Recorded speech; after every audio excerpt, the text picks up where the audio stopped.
بسم اللہ الرحمن الرحیم۔ السلام علیکم۔ اپنے پچھلے اسباق میں ہم نے مخارج الحروف بہت زیادہ ڈیٹیل سے پڑھا تھا۔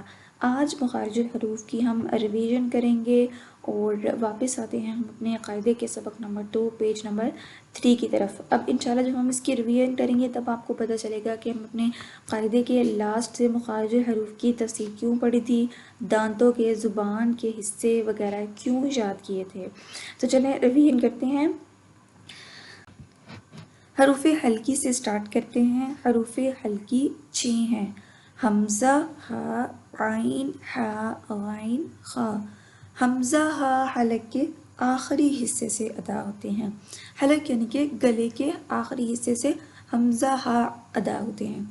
عین ہا حلق کے درمیانی حصے سے ادا ہوتے ہیں، اور غین خا حلق کے ابتدائی حصے سے یعنی کہ پہلے حصے سے ادا ہوتے ہیں۔ ان 6 حروف کو حروف حلقی کہا جاتا ہے کیونکہ یہ حلق سے نکلتے ہیں۔ حروف کوا 2 ہیں، ان دونوں حروف کو حروف کوا کہا جاتا ہے۔ قاف، کاف، ان کا مخرج بھی ڈیٹیل کے ساتھ ہم نے اپنے پچھلے اسباق میں دیکھا تھا۔ زبان کی جڑ اور تالو سے ادا ہوتے ہیں قاف، کاف۔ اگلے 3 حروف کو سختی والے حروف کہا جاتا ہے کیونکہ ان کو تھوڑا سا سختی کے ساتھ پڑھا جاتا ہے۔ تو دیکھتے ہیں کون کون سے حروف ہیں سختی والے۔ جیم، شین، یا، اور ان کا مخرج کیا ہے؟ زبان کا درمیان اور تالو کے ملنے سے ادا ہوتے ہیں۔ اگلا حرف ہے ضاد۔ اگلا حرف ہے ضاد، اس کو موٹا حرف کہا جاتا ہے اور اس کا مخرج کیا ہے؟ زبان کی کروٹ اور اوپر والی داڑوں کی جڑ سے ادا ہوتا ہے۔ پچھلے اسباق میں ہم نے دیکھا تھا اوپر والی 5 داڑوں کی رائٹ یا لیفٹ داڑیں ہم یوز کر سکتے ہیں ضاد کو ادا کرنے کے لیے۔ اگلے 3 حروف ہیں زبان کی نوک والے حروف لام، نون، را، اور ان کا مخرج کیا ہے؟ زبان کے کنارے اوپر والے دانتوں کے مسوڑوں سے ادا ہوتے ہیں۔ لام، نون، را۔ اس میں اتنا پریشان ہونے والی بات نہیں ہے۔ پچھلے اسباق میں جو ہم نے ان کی ڈیٹیل پڑھی تھی وہ بیسیکلی ہم نے ان کو پوری اور اچھی طرح سے سمجھنے کے لیے پڑھی تھی۔ آپ کے لیے صرف اتنا ضروری ہے کہ اس تختی میں جتنے بھی مخارج لکھے گئے ہیں ان کو یاد کرنا۔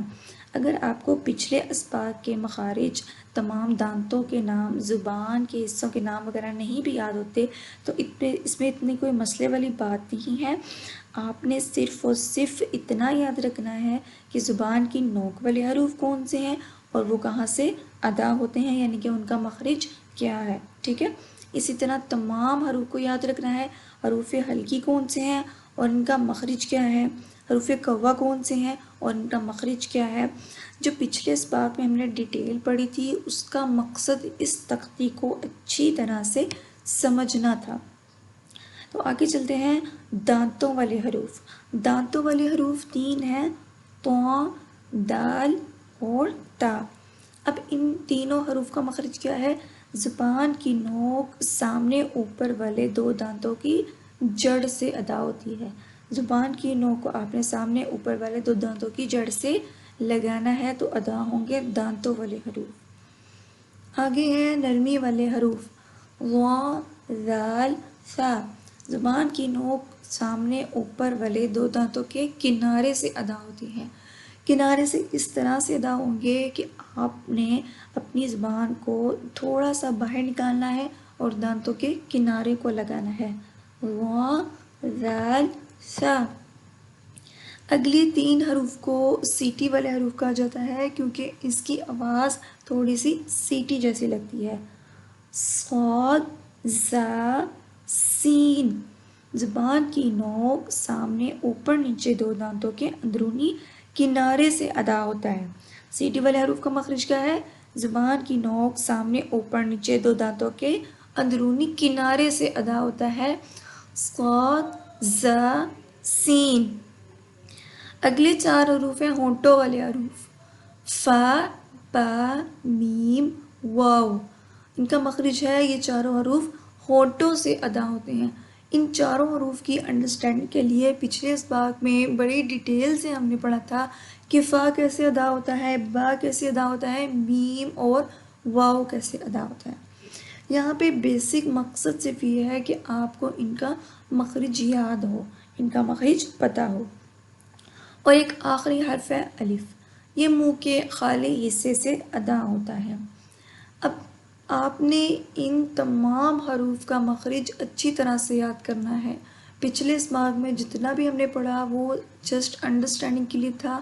مقصد یہ ہے کہ اس تختی میں جتنے بھی مخارج لکھے ہوئے ہیں تمام حروف کے وہ آپ کو اچھی طرح سے یاد ہوں۔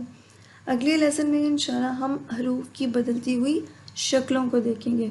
تمام مخارج الحروف ہم نے بہت زیادہ تفصیل کے ساتھ پڑھا ہے اور آج اس کی ریویژن بھی کر لی ہے۔